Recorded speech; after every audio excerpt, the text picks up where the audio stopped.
So this is what I bought. I bought this one for the dump truck. Mom, don't.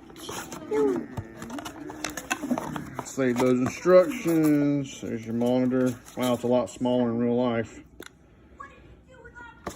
Wow.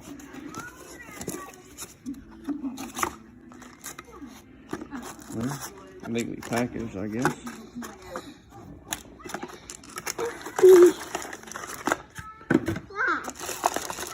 Alright, so you've got the USB adapter, camera, your power adapter. I guess it'll run into your backup lights, I'm assuming, either or. And then you got your display. Okay, that's what's up.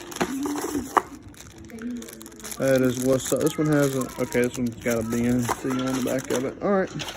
So that, man, my first reservations, that's smaller than what's in the picture. But that's kind of good because when I saw the picture, I was like, man, this thing looks huge. That's going to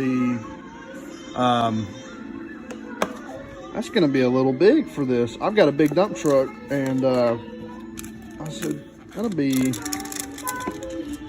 big. I'm making a video because last time I opened up a box and what was in it wasn't correct, and Amazon didn't believe me. So I'm going to try to do this from now on.